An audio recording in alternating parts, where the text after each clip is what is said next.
Hello बच्चों, हम लोग नाइन्थ की सामाजिक विज्ञान की ये क्लास स्टार्ट करने जा रहे हैं।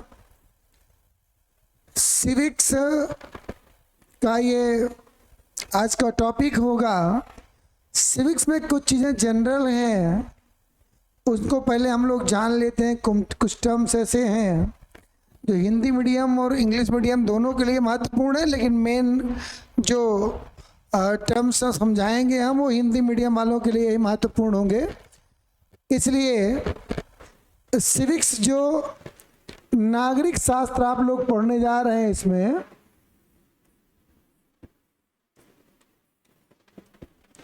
इसमें आपको सबसे पहले जानना ये है कि लेसन 1 आपका डेमोक्रेसी ही है। तो इसमें सबसे पहले हम जो टॉपिक पढ़ने जा रहे हैं वो है प्रजातंत्र। प्रजातंत्र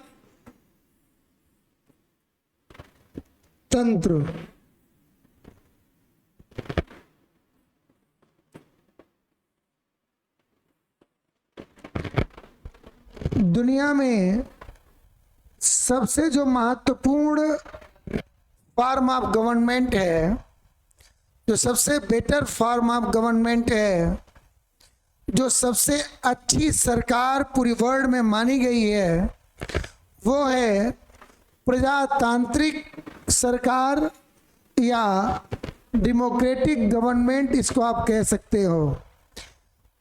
प्रजातंत्र में जनता के द्वारा जनता के लिए चुनी हुई सरकार को प्रजातांत्रिक सरकार या डेमोक्रेटिक गवर्नमेंट कहते हैं। प्रजातंत्र के दो भाग हैं। पहला है प्रत्यक्ष प्रजातंत्र, दूसरा है अप्रत्यक्ष प्रजातंत्र। प्रत्यक्ष प्रजातंत्र का मतलब है डायरेक्ट डेमोक्रेसी और अप्रत्यक्ष प्रजातंत्र का मतलब है इनडायरेक्ट डेमोक्रेसी। प्रजातंत्र के दो भाग हैं, प्रत्यक्ष प्रजातंत्र और अप्रत्यक्ष प्रजातंत्र। इसका मतलब डायरेक्ट डेमोक्रेसी और इनडायरेक्ट डेमोक्रेसी।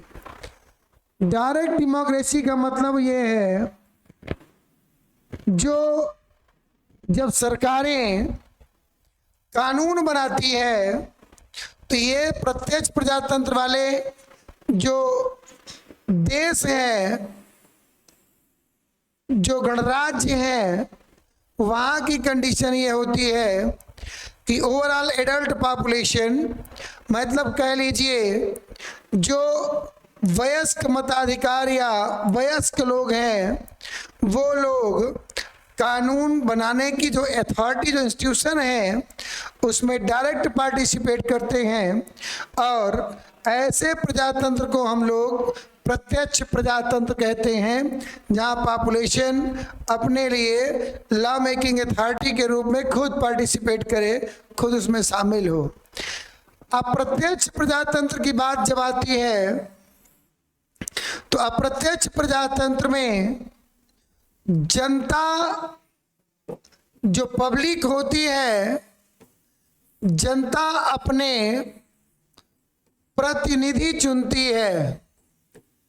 जनता अपने प्रतिनिधि चुनती है और ये प्रतिनिधि उनके रिप्रेजेंटेटिव के रूप में जनता के प्रतिनिधि के रूप में, मतलब जनता के प्रतिनिधि ओवरऑल इंडिया की बात करूं तो एमपीस, एमएलएस, ये मेंबर ऑफ पार्लियामेंट और मेंबर ऑफ लेजिस्लेटिव असेंबली, सांसद और विधायक जनता चुनती है और कौन चुनती है जनता? इंडिया में 18+, 18 से अधिक उम्र वाले जो एडल्ट लोग हैं, जो वयस्क लोग हैं, वो लोग वोट कास्ट करते हैं, वोट अपना देते हैं और अपने वोट की ताकत से इन्हें निश्चित रूप से चुनते हैं। और चुनने के बाद यही प्रतिनिधि पार्लियामेंट में, संसद में उनके लिए कानून बनाते हैं, अर्थात उनका रिप्रेजेंटेशन करते हैं, प्रतिनिधित्व करते हैं। तो दो चीजें समझ में आई। जब adult population making authority participate करे, प्रत्यक्ष है, और जहां पर पब्लिक अपने को इलेक्ट करे अथवा चुने, और वो चुने हुए प्रतिनिधि ही गवर्नमेंट, सरकार बनाए, और सरकार बनाने के बाद उनके ऊपर शासन करे, उसे बोलते हैं अप्रत्यक्ष प्रजातंत्र। अब दूसरी जो सबसे बड़ी बात है प्रत्यक्ष और अप्रत्यक्ष प्रजातंत्र की, अब हम लोग चल रहे हैं अपने दूसरे सेगमेंट की तरफ। हम लोग अब चुनाव की तरफ चले। कुछ ऐसे टर्म्स है तो पहले सीखना ही पड़ेगा आपको।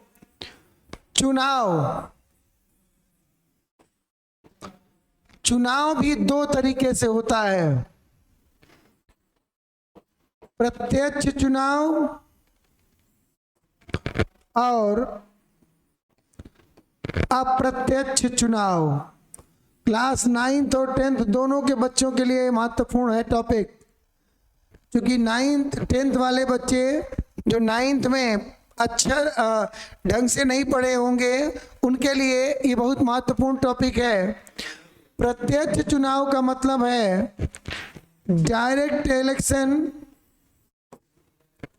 और अप्रत्यक्ष चुनाव का मतलब है इनडायरेक्ट इलेक्शन। अब देखना इसमें यह है कि कौन से चुनाव डायरेक्ट होते हैं और कौन से चुनाव इनडायरेक्ट होते हैं, मतलब अप्रत्यक्ष होते हैं। तो प्रत्यक्ष चुनाव मतलब होता है ऐसे चुनाव जिनमें जनता वोट करती है, जनता वोट करती है, अर्थात जो भी रिप्रेजेंटेटिव, जो भी प्रतिनिधि चुने जाते हैं वो डायरेक्टली जनता के वोट के द्वारा इलेक्ट किए जाते हैं, चुने जाते हैं। प्रत्यक्ष निर्वाचन या चुनाव में, प्रत्यक्ष निर्वाचन में ऐसे लोग चुने जाते हैं, कैंडिडेट चुने जाते हैं, ऐसे प्रत्याशी चुने जाते हैं या ऐसे प्रतिनिधि चुने जाते हैं जिन्हें जनता डायरेक्ट सीधे तौर पर वोट देती है और वो चुन करके आ जाते हैं। जैसे अब आप देखिएगा, डायरेक्ट इलेक्शन में आप एमपी चुनते हैं, एमएलए चुनते हैं, इसके अलावा लोकल जो इलेक्शन होता है, 3 टियर की गवर्नमेंट होती है, 3 स्तर की, केंद्र सरकार, राज्य सरकार और स्थानीय सरकार। तो केंद्र सरकार में तो हम लोग एमपी चुनते हैं लोकसभा के, और राज्य स्तर पर हम लोग एमएलए चुनते हैं। इसके बाद लोकल स्तर पर हम लोग रूरल में अलग और अर्बन में अलग, कहने का मतलब शहरी क्षेत्रों में और ग्रामीण क्षेत्रों में अलग अलग। ग्रामीण क्षेत्रों में हम लोग डायरेक्ट चुनते हैं, ग्राम प्रधान अर्थात सरपंच चुनते हैं, बीडीसी मेंबर चुनते हैं, क्षेत्र पंचायत मेंबर चुनते, सदस्य चुनते हैं, और जिला पंचायत सदस्य चुनते हैं। नगर पंचायत में हम लोग नगर पंचायत अध्यक्ष और उसके सदस्य, नगर पालिका परिषद में अध्यक्ष और उसके सदस्य, और नगर महापालिका में अध्यक्ष और उसके सभासदों को हम लोग चुनते हैं। ये सारे जो इलेक्शन होते हैं वो प्रत्यक्ष इलेक्शन है, जिसमें जनता अपने प्रतिनिधियों को वोट कास्ट करके, वोट दे करके प्रतिनिधियों को चुनती है। ऐसे इलेक्शन को हम लोग बोलते हैं डायरेक्ट इलेक्शन, बोलते हैं डायरेक्ट इलेक्शन या प्रत्यक्ष निर्वाचन। दूसरा है अप्रत्यक्ष निर्वाचन। अप्रत्यक्ष का मतलब यह है, जनता ने जिन प्रतिनिधियों को चुना है, जनता ने जिन प्रतिनिधियों को चुना है, वो प्रतिनिधि फिर प्रतिनिधियों को चुने। जब निर्वाचित प्रतिनिधि ही प्रतिनिधि को चुने तो ऐसा इलेक्शन अप्रत्यक्ष निर्वाचन कहलाता है। इसका मतलब ये है कि जो एमपीज और एमएलएस, जो सांसद और विधायक चुना है जनता ने, वो अब प्रतिनिधि चुनेंगे तो वो सारे प्रतिनिधि कहे जाएंगे अप्रत्यक्ष चुनाव प्रणाली से इलेक्ट या निर्वाचित हुए प्रतिनिधि। जैसे राष्ट्रपति का चुनाव अप्रत्यक्ष चुनाव माना जाता है।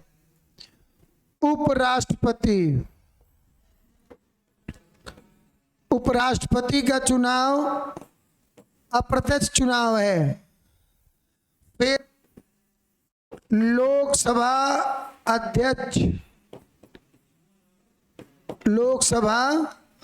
अध्यक्ष का चुनाव एवं उपाध्यक्ष का चुनाव। इसके बाद राज्यसभा के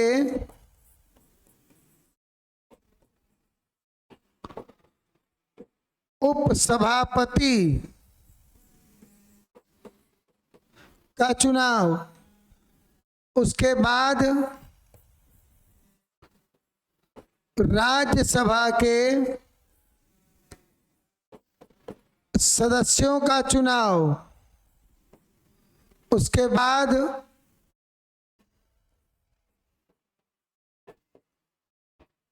ब्लॉक प्रमुख का चुनाव और जिला पंचायत अध्यक्ष एवं राज्यों में MLCs, member of legislative council के सदस्य, ये सारे पदों के चुनाव अप्रत्यक्ष निर्वाचन प्रणाली अर्थात इनडायरेक्ट इलेक्शन के अंतर्गत आता है। अब इसको समझिए, जैसे राष्ट्रपति के चुनाव में लोकसभा और राज्यसभा एवं विधानसभा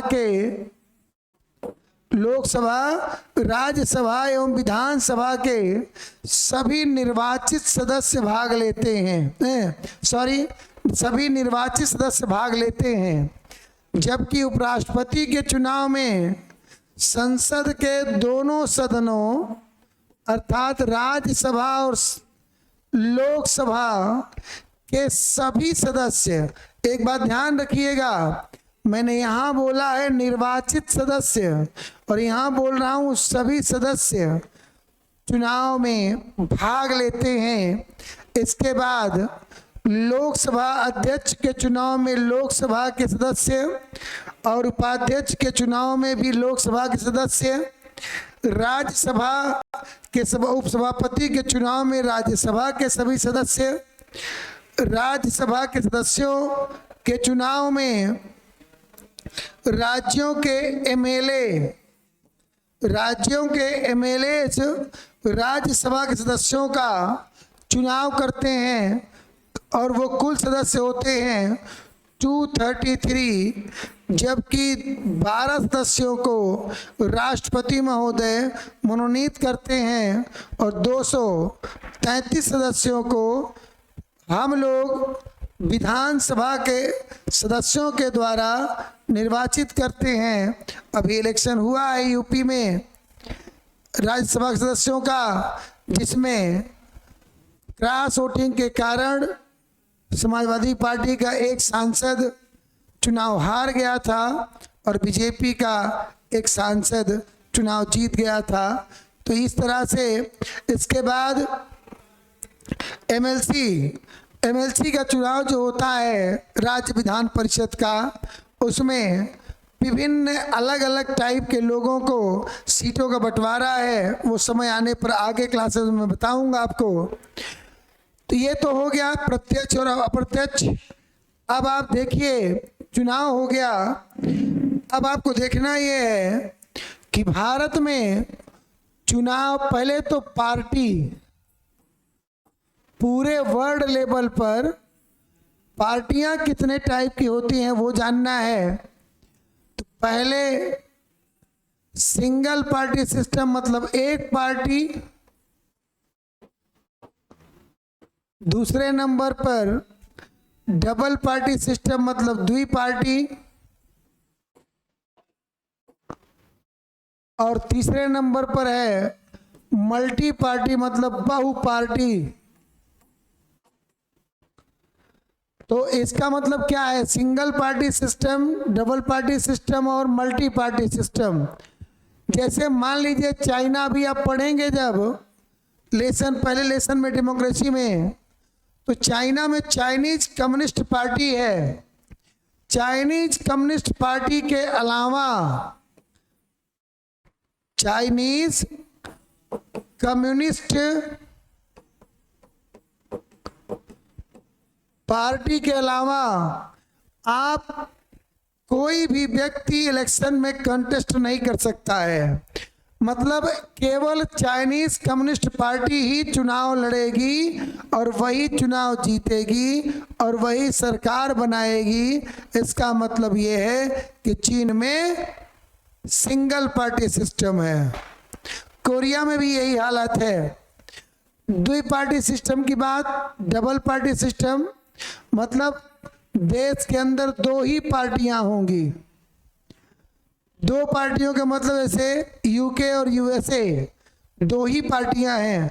आप या तो पार्टी ए और बी, मान लो दो पार्टियां हैं, चाहे ए को वोट करिए और चाहे बी को वोट करिए, तीसरा कोई ऑप्शन यहाँ पर नहीं है।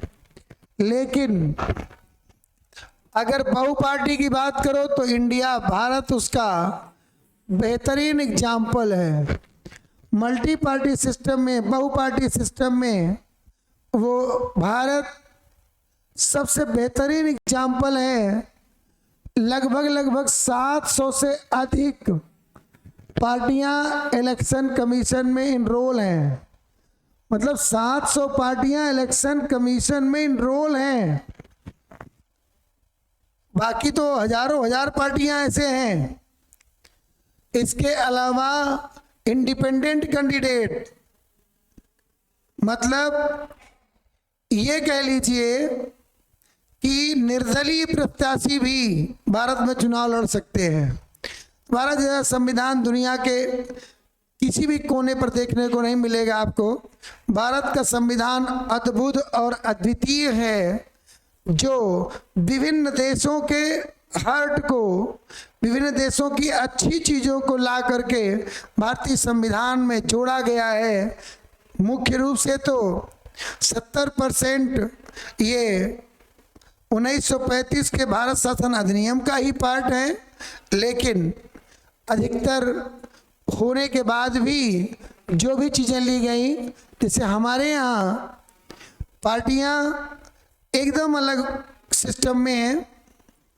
जो भी पार्टियां हैं वो पार्टियां चुनाव में भाग लेती हैं, फ्री एंड फेयर चुनाव संपन्न होता है, काउंटिंग होती है, जो सबसे अधिक वोट पाता है वो जीत जाता है। ये क्लियर हुई बात। अब मैं आगे चल रहा हूँ अब है चुनाव प्रणाली हमारे यहाँ क्या है, कितने टाइप के चुनाव हमारे यहाँ होते हैं। पहला चुनाव है सामान्य, इसको बोलते हैं जनरल इलेक्शन। General election. फिर है मध्यावधि चुनाव। मध्यावधि का मतलब मिड टर्म इलेक्शन। तीसरा है उपचुनाव, इसका मतलब है बाई इलेक्शन। ध्यान से समझिएगा, ये बता दिया हूं मैं 9th 10th के लिए बहुत महत्वपूर्ण है।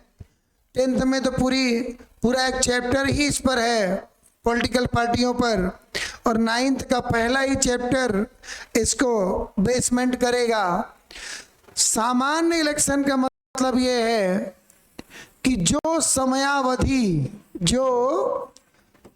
समयावधि डिसाइड की गई है, निर्धारित की गई है किसी भी इलेक्शन, जैसे मान लीजिए एमपी और एमएलए का चुनाव 5 वर्ष के लिए होता है, और 5 वर्ष पूरा करने के बाद सरकार गिरे, या सरकार 5 वर्ष पूरा करके तब चुनाव में जाए, तो ऐसे चुनाव को बोलते हैं सामान्य चुनाव या जनरल इलेक्शन। इसको दूसरी भाषा में बोलते हैं आम चुनाव। आम चुनाव का मतलब है वो चुनाव जो सीधे तौर पर एकदम सटीक और सही समय पर हो रहा है। अब है मध्यावधि चुनाव। मान लीजिए किन्हीं कारणों 5 साल तक सरकार नहीं चल पाई, तो ओवरऑल कॉन्स्टिट्यूंसी, ओवरऑल जो संसदीय क्षेत्र है 543 प्रेजेंट टाइम में, उस 500 मतलब भारत को 543 भागों में बांटा गया है। 543 संसदीय क्षेत्र बनाए गए हैं। तो ओवरऑल 543 क्षेत्रों में अगर चुनाव समय से पहले हो गया, मतलब 5 साल पूरा करने के पहले अगर हो गया, तो वो चुनाव कहलाता है मध्यावधि चुनाव। ऐसा चुनाव जो समय के पहले हो जाए, 5 साल के पहले हो जाए, वो चुनाव कहलाता है मध्यावधि चुनाव। अब है उपचुनाव, बाई इलेक्शन। तो बाई इलेक्शन का मतलब ये है किसी एक संसदीय क्षेत्र या किसी एक विधायी क्षेत्र में चुनाव हो। जैसे मान लीजिए कोई विधायक या सांसद निर्वाचित हुआ, और निर्वाचित होने के 1 का 2 महीने, 1 साल 2 साल बाद समय पूरा करने के पहले ही निपट गया। अरे भाई, निपट गया मतलब समझ रहे हो ना, समाप्त हो गया, उसकी जीवन लीला खत्म हो गई। या मान लीजिए उसको किन्हीं कारणों बस कोर्ट ने 2 साल से अधिक दंड दे दिया, तब भी सदस्यता समाप्त हो जाएगी। या मान लीजिए वो रिजाइन कर दिया, उसने स्वयं अपने पद से इस्तीफा दे दिया, तो ऐसी कंडीशन में वो पार्टिकुलर सीट खाली होगी। मतलब कोई न कोई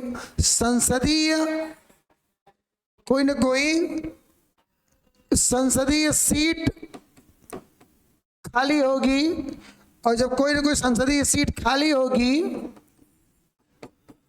तो उस संसदीय सीट पर जो इलेक्शन होगा, जैसे मैं एग्जांपल दे रहा हूं आपको, मान लीजिए